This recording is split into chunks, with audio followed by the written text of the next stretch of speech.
और हम बार बार भगवान भगवान शब्द का प्रयोग तो कर ही रहे हैं ना, भगवान कृष्ण भगवान राम, ऐसा तो हम बोल रहे हैं। तो फिर आप ये पूछोगे तो आप तो उनको ऐसा मानते नहीं, तो ऐसे कहते क्यों हो कि भगवान थे वो? आप तो महापुरुष मानते हो। तो ध्यान रहे, भगवान जो है ना वो किसी के लिए भी प्रयोग हो सकता है, आपके लिए भी हो सकता है। जो ईश्वर शब्द है, सर्वव्यापक परमात्मा, वो अलग है। भगवान किसी के लिए भी हो सकता है। मैंने जो स्वाध्याय किया तो पाया विष्णु पुराण के छठे स्कंद के 5वें अध्याय का 79वां श्लोक है, जिसमें यह बताया गया कि भगवान किसको कहते हैं। भगवान कहते हैं ऐश्वर्यस्य सर्वस्य, सारे तो क्या हों? ऐश्वर्य हों, सब ऐश्वर्य हों, कोई ऐसी कामना ना हो जो पूरी ना हो सके, इतने ऐश्वर्य हों। और क्या कहा? वीर्यस्य यशसः श्रियः, वीर्यवान हो, पराक्रमी हो, यशस्वी हो, उसका यश हो चारों तरफ बहुत, और श्रियः, श्रीमान हो माने बुद्धिमान हो। और कहा ज्ञान वैराग्यश्चैव शन्न भगति उच्यते, ज्ञान और वैराग्य, ये सब चीजें होनी चाहिए। 6 चीजें कौन कौन सी हो गई? ऐश्वर्य, वीर्य, यश, श्री, ज्ञान और वैराग्य।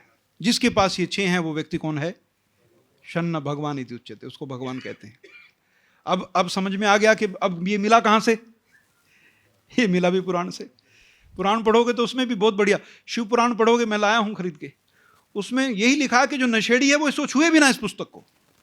समझो आप इस बात को। शिव पुराण में क्या लिखा है कि जो किसी भी प्रकार का नशा करता है उसे भगवान शिव की उपासना करने का कोई अधिकार नहीं है। और आज भगवान शंकर के नाम पे क्या चलता है? सारे नशे, चिलम, भांग। सोचो इस बात को। और ये हुआ क्यों? पढ़ते नहीं, उन्हीं के पुस्तकों में यही प्रमाण है सारे। जब भगवान कृष्ण मथुरा गए तो उनकी आयु 12 से 13 वर्ष के बीच में थी। कितनी? 12 से 13 वर्ष के बीच में। 12 से 13 वर्ष का बालक कौन से प्रकार का कलंकित कार्य कर सकता है, मुझे बता दीजिए आप। नहीं कर सकता है। 12 से 13 वर्ष का बच्चा। तो वो पहुंचे वहां मथुरा में। मथुरा में पहुंचे तो सबसे पहला मुकाबला किससे हुआ? कंस के धोबी से। किससे? कंस इतना चालाक था कि उसने अपने जितने सेवक रखे थे ना, बड़े बलिष्ठ थे सारे, बहुत बहुत बलिष्ठ लोग थे, जानबूझ के बलिष्ठ रखे थे। अभी किसी पर प्रभाव होगा तो बल से होगा ना।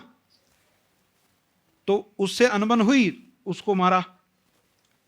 उसको मारते ही सारे शहर में खबर फैल गई। और ध्यान रहे, ये भी सामान्य लोगों का स्वभाव है, जब कोई अत्याचारी दुराग्रही पिटने लगे तो उसके पीड़ित दूर खड़े होकर तमाशा देखते हैं और मन ही मन बड़े प्रसन्न होते हैं।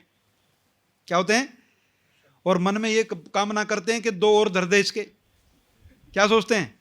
कोई धूर्त व्यक्ति पिट रहा हो तो जो उसका पीड़ित व्यक्ति है, जो पीड़ा पाई हो जिसने उससे, वो क्या सोचता है कि बढ़िया हो रहा है इसका प्रोग्राम, और बढ़िया, भर इसको अच्छे से। तो पूरी मथुरा क्या थी? दुखों से भरी हुई थी। और जैसे पता चला कि उसका धोबी मरा, उनके अंदर प्राणों का संचार हो गया। उनको आशा जगी कि हो, ऐसा कौन व्यक्ति आ गया जिसने कंस के धोबी को मार दिया। और आगे चला, कंस को भी पता चला, गड़बड़ हुई तो उसने हाथी छुड़वाया, उन्मत्त हाथी। अरे हाथी छुड़वाया तो वनों में भगवान कृष्ण क्या कर रहे थे इतने साल? जब नंद वृंदावन शिफ्ट हो गए, वहां का देखकर सिस्टम, व्यवस्था, पत्ती घास आदि ज्यादा थे तो वहां शिफ्ट हुए। फिर तो भगवान कृष्ण करते क्या रहे वनों में? उतने समय तक उनकी कोई शिक्षा नहीं हुई, ये ध्यान रखना आप इस बात को। भगवान कृष्ण की उस समय तक कोई औपचारिक शिक्षा नहीं हुई थी। वो प्रकृति से सीख रहे थे। किससे सीख रहे थे? और इस संसार में यदि सबसे श्रेष्ठ कोई शिक्षक है तो वो कौन है? वो प्रकृति है। श्रेष्ठ शिक्षक प्रकृति है। ये प्रकृति जब तपती धूप आपके ऊपर फेंकती है तो आपको तपाकर मजबूत बनाती है। ये वर्षा ऋतु जब वर्षा करके आपके वस्त्रों को भिगा देती है और हवा चलती है ठंडी, जो ठंड लगती है वो आपकी सहन शक्ति को निर्मित करती है। ये प्रकृति जब शीत देती है, ठंडक देती है, तो भी आपको तपाती है। अपने 6 के 6 ऋतुओं के द्वारा ये आपको परिपक्व करती है, मजबूत करती है। ये अलग बात है कि आज हमने प्रकृति के विरोध करना शुरू कर दिया। गर्मी होगी तो एसी लगा के, सर्दी होगी तो ब्लोअर लगाएंगे, वर्षा ऋतु होगी तो बाहर ही नहीं निकलेंगे, वो तो समय हम भूल गए, अपने बच्चों को वो समय याद ही नहीं। मुझे तो याद है, मेरे बच्चों को भी बारिश हो तो मैं तुरंत भेजता हूं बाहर, निकल निकल छत पे जा नहा के आ, बारिश में नहा। वर्षा में नहाने से सारे रोग दूर होते हैं और शरीर की जो रोग प्रतिरोध क्षमता है वो बढ़ जाती है। तो भगवान कृष्ण को 12 वर्ष तक किसने पाला? प्रकृति ने पाला। प्रकृति की पालना बड़ी कठोर होती है। माता पिता की पालना नम्र होती है। याद रखना, जो बच्चे माता पिता से नहीं सीख पाते उन्हें प्रकृति सिखाती है, और प्रकृति की शिक्षा बड़ी कठोर होती है, बड़ी कठोर होती है। कई लोग कहते हैं ना, मां बाप को अवहेलना करते हैं, फिर उनको रगड़े लगते हैं जब जीवन में, तो पता चलता है कि वाकई पिताजी ठीक ही कह रहे थे। अरे तब क्यों नहीं समझ गया? पिताजी ठीक कह रहे थे, प्रकृति ने समझाया, दंड देकर प्रकृति दंड देकर समझाती है। याद रखना, मां बाप दुलार से समझाते हैं। कोई दुलार से समझ ले तो ठीक, वरना प्रकृति तैयार खड़ी है, वो समय आने पर सिखाएगी। तो भगवान कृष्ण को प्रकृति ने पाला, बड़ा किया, संघर्षों में बड़े हुए। वो हाथी से कहां डरने वाले थे? हाथी के तो सिर पे हाथ रखा, शांत हो गया। कंस बड़ा परेशान, ये क्या हुआ? उस हाथी को नशीले पदार्थ पिलाए ताकि वो उन्मत्त रहे, उसको शांत कर दिया। ऊपर चढ़ा बैठा है, नीचे 2 पहलवान छोड़े, इनसे एक का बलराम से मुकाबला हुआ और एक का कृष्ण से हुआ। कृष्ण का शरीर जो था, कृष्णचंद्र का छरहरा शरीर था, शक्ति बहुत थी।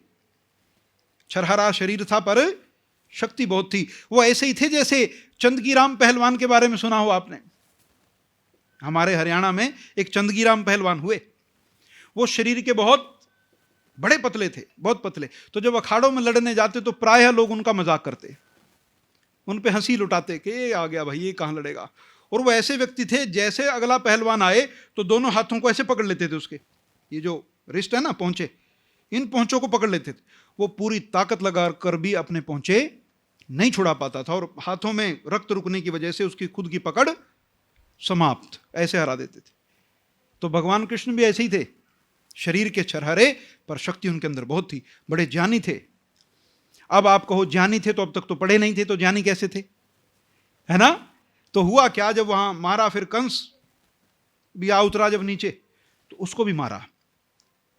और सबसे बड़ी बात जो त्याग और तपस्या की, इस बात को आप ध्यान रखना जो मैं अब कहने जा रहा हूं। ये भारत की परंपरा है, यहां वीरता की कमी नहीं है, पर किसी की वस्तु को कब्जाना भी हमारा उद्देश्य नहीं है। भगवान राम ने लंका को जीता, लंका को जीतकर उस पर राजा का अधिकार स्वयं का नहीं रखा, अपितु राजा किसको बनाया? विभीषण को बनाया। उस राज्य पर अपना अधिकार नहीं रखा। चाहते तो उसको लक्ष्मण को छोड़ जाते, किसी और को बैठा देते ना, उन्होंने कहा राजा तो इनका ही होगा, इनका होगा तो मान्य होगा, मैं लगाऊंगा तो थोपा हुआ होगा। थोपे हुए को बहुत दिनों तक कोई बर्दाश्त नहीं करता है। देखो कितनी बड़ी बात है। राज्य जीता और उसी के उत्तराधिकारियों को दे दिया। भगवान राम ने बाली को मारा, राज्य किसको दिया? सुग्रीव को, अंगद को उसका उत्तराधिकारी बनाया, अंगद को उत्तराधिकारी बनाया। देखो आप, भगवान कृष्ण ने मथुरा को जीता, कंस को मारा, राजा किसको बनाया? उग्रसेन को। किसको बनाया? उग्रसेन को निकाल के लाए, उग्रसेन को निकाल के लाए और उग्रसेन को राजा बनाया। यह बात ध्यान रखना आप। जो उनका राज्य परिवर्तन किया मथुरा से, वो द्वारका गए। द्वारका में भी जो राज्य चलता था वो उग्रसेन के नाम पर ही चलता था। किन के नाम पर? कोई लिप्तता नहीं। उस समय का सबसे शक्तिशाली और श्रेष्ठ व्यक्ति कोई लिप्तता नहीं रखता है, और लिप्तता नहीं रखता है तो बहुत बलवान होता है। याद रहे, जो व्यक्ति लिप्त हो जाता है कमजोर हो जाता है।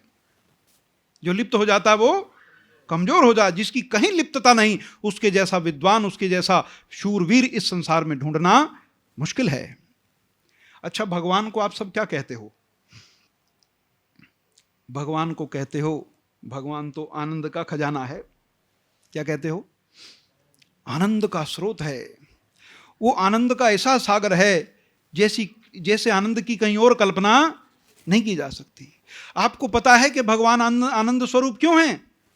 इस पर कभी विचार किया? भगवान आनंद स्वरूप क्यों हैं? क्यों वो आनंद में निमग्न रहते हैं? उनको कोई दिक्कत क्यों नहीं होती कभी? भगवान आनंद स्वरूप इसलिए हैं कि संसार के बहुमूल्य से बहुमूल्य पदार्थों को बनाकर भी ना वो उस पर अपना दावा करते, ना वो उसमें लिप्त होते, इसलिए आनंदमय हैं। भगवान किस लिए आनंदमय हैं? इस संसार का सबसे बहुमूल्य पदार्थ किसने बनाया? प्रकृति के माध्यम से ईश्वर ने बनाया, लेकिन क्या रख लिया? क्या बनाकर रख लिया? क्या ये कहा कि वायु मैंने चलाई? तुम्हें आके कभी कहा ईश्वर ने कि वायु मेरी चलाई हुई है? क्या कभी उसने आके कहा कि पानी मैंने बहाया है? क्या उसने कभी आके कहा कि जो पेड़ों पर फल लगे हैं मैंने लगाए हैं?